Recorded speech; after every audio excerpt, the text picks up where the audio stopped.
understand no nonsense. I'm from Calez and Compton. You can never be conscious, cause you just stay on some dumb shit. Talk that raw shit. What's going on, everybody? I'm back. I want to start this video by saying I appreciate everybody and your energy and all the energy that you've been giving to this channel, watching these videos, and I appreciate the comments and everything that you said. I just want to focus on the work, and so I don't really care about the comments, but I do care about you getting this information, and that's what's important to me. So with that being said, today we're going to talk about something very important, and that's balancing the masculine and feminine energies. That's what we're going to talk about today, and why it's important. As of lately, what I've noticed personally, that there is a high surge of feminism in the country, which is ultimately great. And when we get into the laws of Tahuti, as I've talked about, we come across the law of gender, and there is a polarity to everything, so that these energies must be balanced. It can't, they only exist together. Feminism is about equality, equal pay and things like that. But we're not here to talk about feminism, more so the spiritual side of how I see it. Feminine energy in general to me represents the pure energy that is being able to be taken to create anything you please. And we're not talking about male and female in the sex term. We're talking about actual energy that predates humanity. So when you get into feminine energy, you find out that it is this negative receptive principle that is the basis of everything that we call life. Hence, you can look at it in the fact of, we are here as male and female to create from a woman. This is how humanity keeps going. Male energy is more so the energy that pretty much penetrates that energy and gives it suggestion, almost like give it a suggestion, to create, and it's kind of manipulative, more so. It's like a logical thing. It gives it a form, not manipulative in a bad way, but it manipulates the energy. I attribute this energy to a deity in mythology named Lilith. And let's read here. This is from disclose.tv.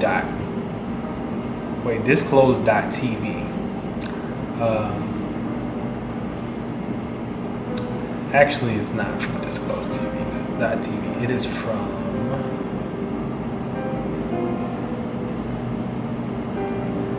ancient-origins.net. It reads, nowadays Lilith become a symbol of freedom for many feminist groups. This is the deity Lilith. Due to the rising level of education, women started to understand that they could be independent. So they began looking for symbols of feminine power. She also started to be worshipped by some followers of the pagan Wicca religion, which was created back in the 1950s. The appeal was enhanced by artists who took her on as a muse. She started to be a popular motif in art and literature around the Renaissance period, when Michelangelo portrayed her as half woman, half serpent being. He presented her around the tree of knowledge, an increased importance of her legend. So then we got Michelangelo, the famous painter, taking this deity and pretty much putting her as a half serpent, half woman deity around the tree of knowledge. And we're going to get into why that I think she represents this feminism energy, this energy that's rebellious and that's just not even rebellious, but it's just powerful more so, and it just takes its own role, you know, thing like that. For a long time, it has been suppressed, and you know, and now it's coming back, and it's coming back with a bang. So let's find out who Lilith is. So Lilith was created back in the 3rd and 5th century. Her name also means the night. This is also from Wikipedia. She is also represented as a snake. Lilith is often envisioned as a dangerous demon of the night who is sexually wanton and who steals babies in the night.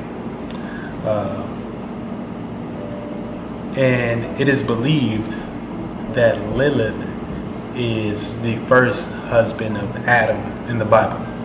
Now, Adam, of course, when you think of Adam, you instantly think of Eve. But when we go to Genesis 1:27, it says, "So God created man in his own image, and in the image of God he created him, male and female, he created them." Eve doesn't get created till Genesis 2:22. So who is this other female he's talking about? It's Lilith. So when we go to the Apocrypha text, we find out that it's a story. It's a story about how Lilith was pretty much smarter and more smart and more superior than Adam. Actually, let me read this right here, because it reads, Lilith is said to have been the first woman in the world that was created by God at the same time as he created Adam. It is said Lilith was then banished and rejected by God after it was found that she was stronger and more intelligent than Adam, and she would not obey the commands of Adam. The character was not mentioned in the Bible to understand the origin of humanity, as Lilith was said to go against the tradition of the church, and the woman must obey a man, and women were in the lower position of men. The traditional Bible has gone through many religious filters to ensure that it loses some of the important sections and pieces. However, there is a part that has been left in suggestion and suggests God created not only man but a woman at the same time. Genesis 1:27. So where was Lilith in the Bible? It is said, like I said, in the apocryphal text, Lilith had been a woman who had character that was firm, and she was intelligent and seemed to be superior to Adam. However, Adam was more dominant in character and had a carnal appetite. In intimacy, Lilith demanded Adam be at the bottom of her during sex, but he refused because he was like, we equal, and she wasn't having that shit. So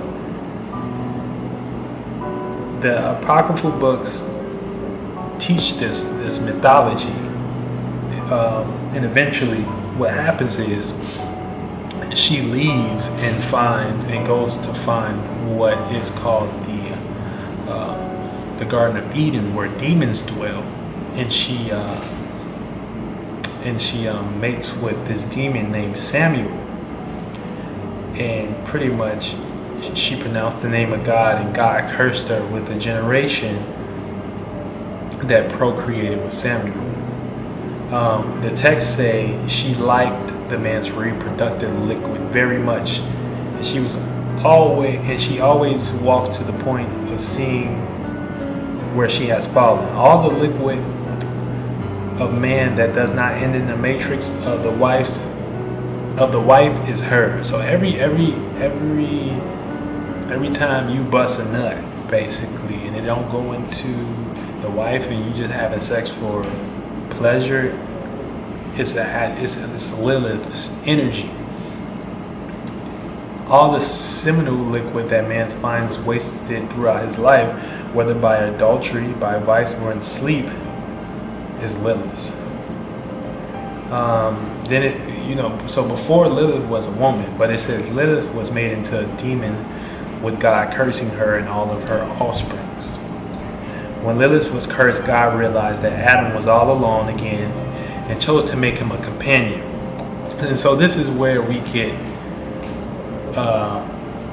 Adam feeling lonely. And so the God saw that Adam was lonely after Lilith left, and he created Eve.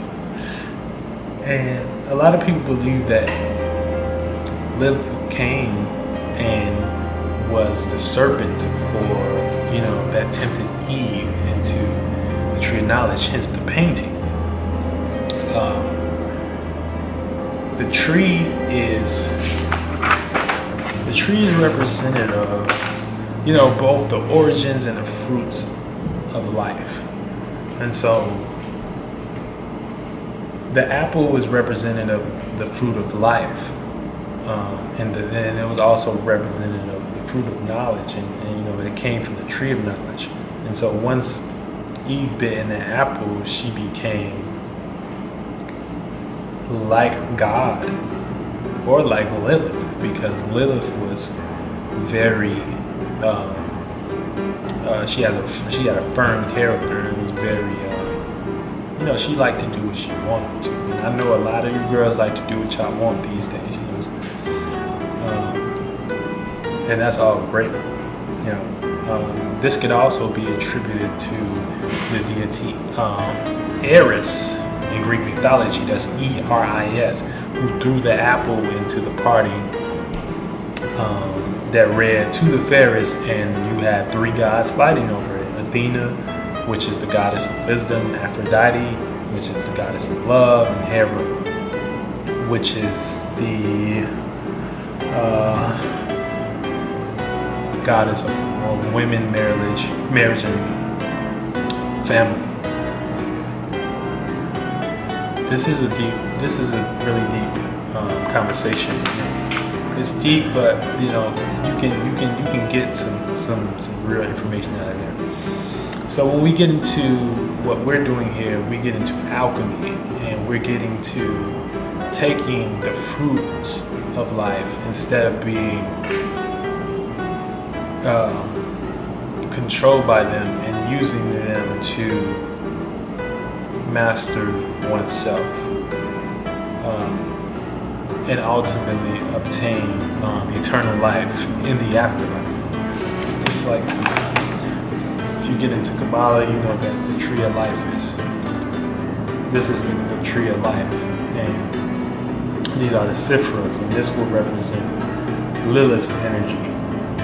And so through life, this is basically a map. You go through these Sifras to reach the top, which is Kevin. Get into the tree of life. It's a lot of good teachers like Brother Panic. Brother Panic is a great one that teaches really good on the tree of life. So when we get into alchemy, we find that alchemy deals with lead and gold. Let's read what alchemy says in my book, the Illustrated Encyclopedia of Traditional Symbols by J.C. Cooper.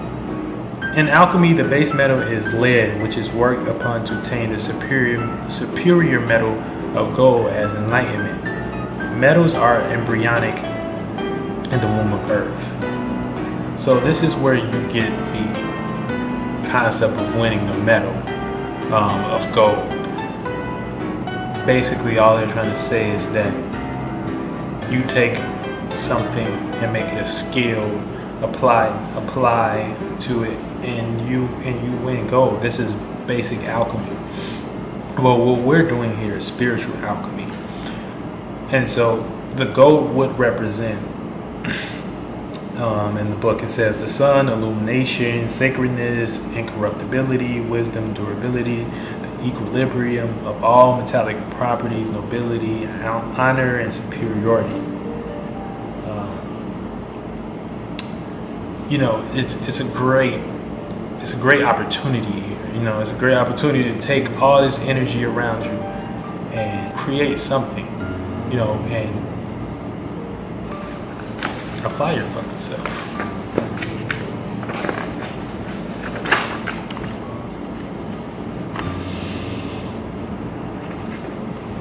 We came to Earth to seek ourself. And whether that's you're a male or female, we came to seek the other half of ourselves. Many incarnations until we get it right, until we find, what we call immortality, until we find that gold. And gold is, like I said, it's the incorruptibility mindset. It's all about the mindset. It's all about being incorruptible in the mindset. And so, if you feel like you're not incorruptible, then you got some work to do. Yeah.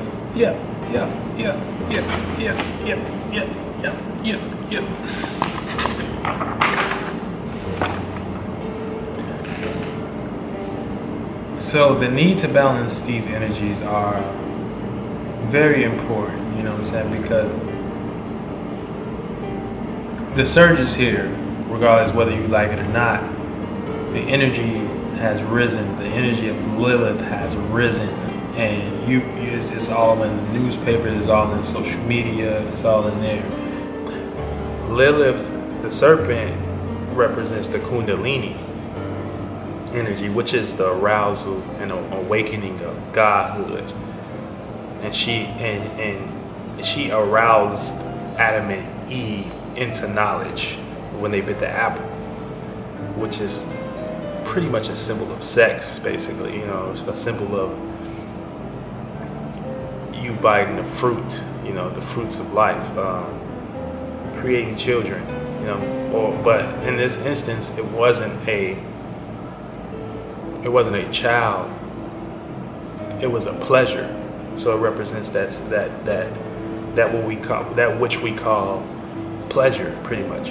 And you realize, oh shit, like I can do this, I can have sex and not have a baby, and I can have sex and have a baby. It has to do with more than sex, but that's the basis of it. And the arousal could be your fall or your rise. This is where they get ideas like tantra, where you can have sex and transmutate the energy. You can raise the energy from the lower nature to the higher nature. So you either fall in love with it or you use it for means of transformation. This is the work. Coming into knowledge, biting that apple. Once you become like God, pretty much the veil is lifted. You're not under the veil anymore. So either you create your reality, you step up to the plate, or somebody gonna be creating it for you, whether you like it or not. You use your power or you give it away in ignorance. It's one or the other. This is why we have people passionately trying to convince others that there's something of value when they haven't convinced themselves yet. It don't work that way. It could work that way, but it's folly and it's fruitless. Like clout chasers, people on Instagram fishing for likes. It's just all emptiness, and it creates nothing. This is the union between Lilith and Samuel. Basically, you're a child of Samuel. So you either take your power back or not. When you take your power back by going into the darkness to find the light. And Lilith was so essential to creation because she aroused the man into knowledge. Or on the other hand, he would have been ignorant under the guise of a god who is called Yaldabaoth in Gnostic texts. So if you go to like the Gnostic Bible, which predates the Holy Bible that we have now, the King James and all that, you'll find out that there's this guy named Yaldabaoth, and pretty much he feeds off you being emotionally invested into ignorance. That's his food source. Oh, I gotta pay my bills. I don't know every time you feel like, damn, I don't know how I'm gonna make it. That's you're feeding him. you're giving him food source. So basically you're under mind control, and you've been through extensive training ever since you were younger. It's like this example: you ever hear a song come on the radio and you don't like it, at all, but it plays and plays, and you start to know the lyrics, and then like you start to notice, okay, it's this one part in there I like, and then after that you start to notice other people you like. So you go to the club, then all of y'all start liking. This is a simple form of mind control. Life is a song. It's just, if you're not aware of it, you're more apt to being taken advantage of. So when you go on Instagram and Twitter and you don't feel like shit, it's because you're supposed to. This is the framework. This is what they want to build this country off of. You can go watch a documentary on YouTube called A Century of Self, and it talks about this guy who is Sigmund Freud's nephew, and he took his concepts and pretty much this is how they created consumerism in America. It's deep.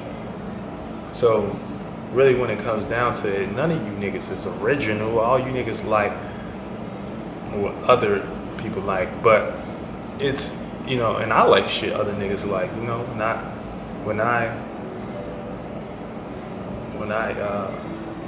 turn my music on and I listen to, Lil Uzi and all that shit, you know what I'm saying? Like, I do the same thing y'all do, but it's just about being aware of it. This is about the work. This is a deeper form than just music. What I'm saying is, this is about using the conscious mind, which is the masculine, to reunite with the subconscious mind, and it's feminine, so you can get to work, so you can start creating your reality, so you can stop being so easily manipulated, and you easily manipulated when you emotionally invested into bullshit, when your feminine is not balanced with the masculine. So the work is finding out how you can look into the feminine, the dark, the emotional, and looking at that reaction when you say, damn, why did I do that? And you bring light to it, and you put it in order, and that's the masculine energy. So this is the true magic. This is the true alchemy. This is you attaining the true goal in your life, and understanding self. That's all it is. It's really just understanding self and bringing it to a whole and bringing it to unity. Attain your goal, you know what I'm saying? I also still have a ritual, and it's up $50 now, because you niggas want to play, you know what I'm saying? It's not a game. Like, it's not a game at all. So I do have something of value for you that can help you break your mind control. I mean, other than that, there's other books you can get, books on mind control. It's this book called Mind Control 101 that you can look into. It's this book called Psychic Self-Defense by Dion Fortune. So it's methodology you can do to break your mind control, but if you come to me, it'll be $50. We're getting great results, and this shit is real. So I want to say thank you, for tuning into this video. Peace. I'm out. You just wanna be kosher. I cannot stand no nonsense. I'm from Calez, you can never be conscious, cause you just stay on some dumb shit.